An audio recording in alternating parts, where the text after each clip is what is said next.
Tak opäť vás po dlhšej dobe zdravím. Dostala sa mi tu takáto sušička AEG. Ja už som sa jej trošku venoval, tak som skúšal v nej sušiť. Základné čistenie prebehlo. To znamená, že tu to bolo špinavé. Samozrejme, tento filter bol špinavý. Hej. Vyčistil som to najprv vysavačom, potom kompresorom. Ja už ju mám oddeklovanú systémom takýmto, áno. Čiže je celá odkrytovaná. Tam to bolo zasnežené, totálne, že zasnežené. Takže môžeme si dať dolu aj tento vrchný kryt, aby bolo jasné.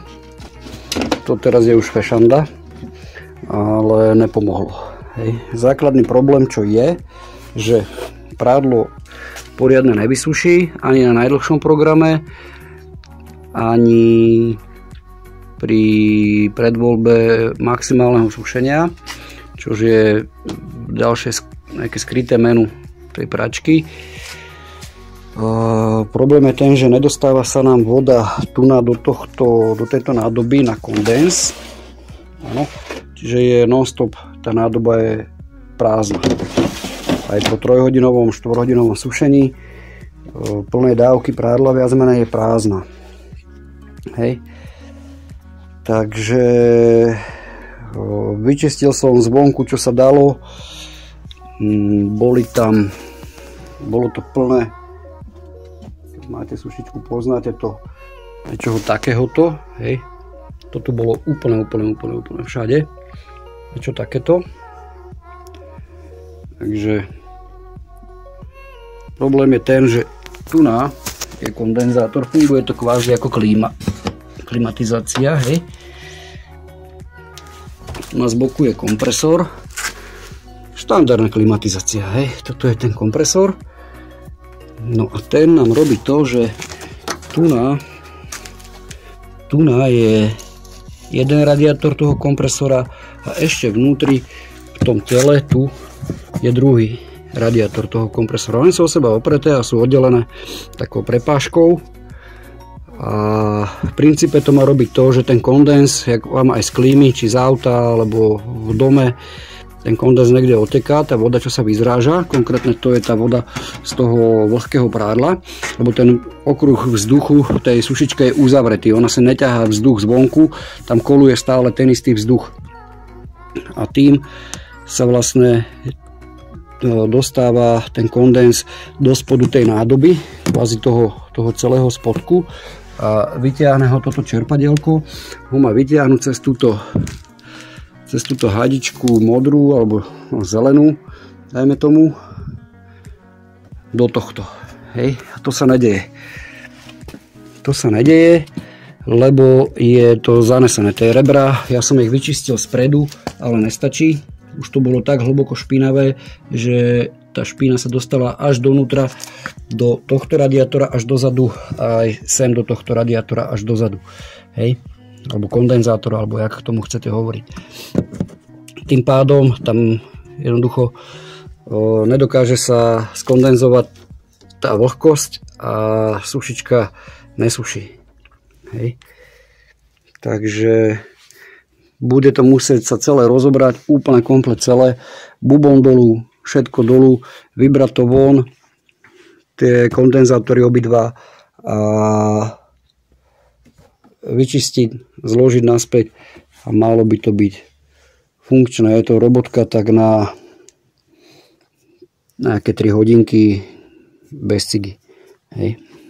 Takže skúsim vám to priblížiť, keď vám sušička zle suší alebo málo vody už máte kondenzované v tom šufličku, tak je to v tom, keď máte vyvedený odpad kondenzu do sifónu, tak o tom ani nemusíte vedieť, že vlastne to, iba sa čudujete, prečo to nesuší. No nesuší to preto, že už asi tá sušička má čosi za sebou odžité a bude to tam plné tých mikrochlbkov a bude to úplne zapchaté. Takže ideme na to.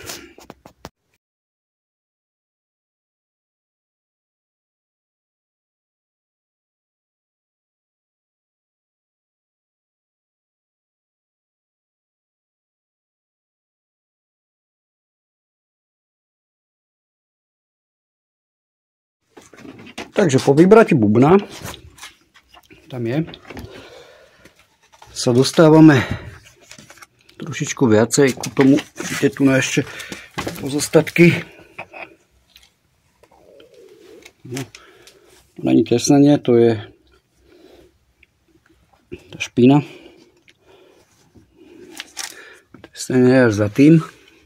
Hej.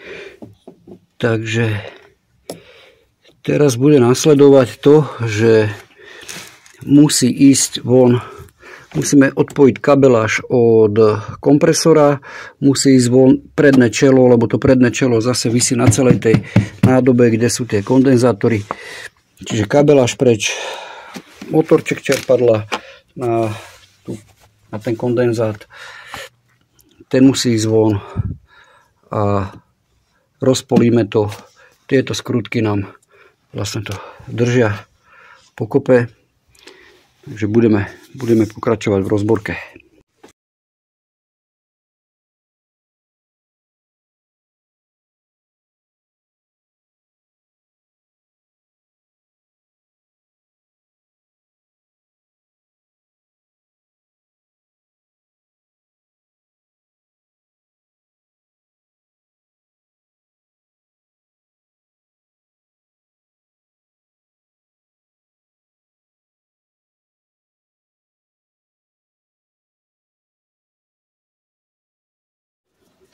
Tak, sušička je rozbombovaná. Zmene vidíte sami, že všade sú tie pozostatky tej špiny. To je problém každej tej sušičky. No a pôjdeme na demontáž tohto krytu, samotného toho telesa. Musí sa povoliť ešte, ten kompresor sa musí odskrutkovať od toho šasia ako keby, lebo ten nám pôjde spolu so všetkými týmito trúbkami aj s tými dvomi telesami, čo sú vo vnútri. Ten nám pôjde von, hej. Takže tu je tá nádoba na ten kondenzát, ale toto, čo tu vidíte, to není tam z toho, že by sa tam nakondenzovalo. To je z toho môjho pokusu o vyčistenie. Ja som to skúšal prepláchnuť vodou, ale nepomohlo, inak to bolo úplne suché. Tam ten kondenzát nebol žiadny, táto voda, ktorá tam je po mojom zásahu alebo pokuse o vyčistenie, hej. Takže vidíte sami, jak vyzerajú vaše krásne sušičky, ktoré máte všetci, alebo nie úplne všetci, ale máte doma a tak toto vyzerá vo vnútri v nich. A to je už pekné, viac menej očistené. Takže pokračujeme rozoberaním. Tak je to odkrytované. Tak toto vyzerá vo vnútri. Hej. Takže nepomôže to zvonku, či si už keď je to takto zasvinené. A jak som povedal, tá voda je z toho, že ja som sa to snažil prepláchnuť zvonku, ale to proste není možné. U takéhoto znečistenia. Aha. Toto je problém, prečo to nejde.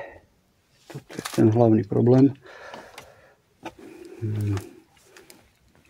A tu. To je absolútne neprechodze. To nemá šancu čistiť. Sušiť. To je totálne zabuchané. To je absolútne nefunkčný systém. Takže musíme to celé vybrať von, vyčistiť komplet a naložiť to naspäť. A sušička pôjde jak gula. Takže tak. Tak máme to vyčistené. Musela nastúpiť technika zvaná vapka. Áno. Takže je to vyvapkované. Pôjde to naspäť. Vyčistená je aj tá vanička, v ktorej je to osadené. Takže začínam so skladaním. To bude asi nepublikovateľné z dôvodu toho, že ten slovník asi nebude úplne košér, takže uvidíte až potom, keď to bude zložené, tak dám k tomu ešte nejaký pokec. No tak sa znovu hlásim. Sušička zmontovaná do takéhoto stavu.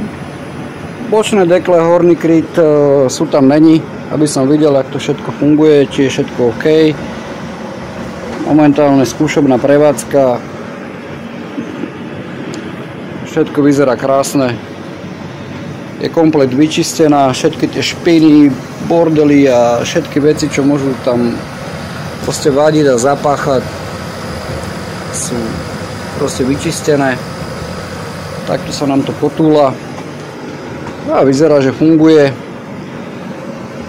Zdetekovala si aj nejakú váhu a všetko už to funguje, jak to má. Predtým písala 4 hodiny vyše na to sušenie, teraz 2.30, ale keď som to púšťal, bolo tam 2.37, myslím. Vyzerá to OK. Krásne to tam naháňa. Uvidíme. Dúfam, že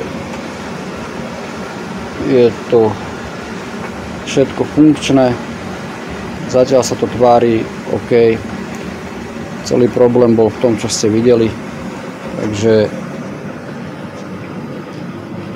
trošku trápenia, ale sušička by mala znovu jazdiť ako nová.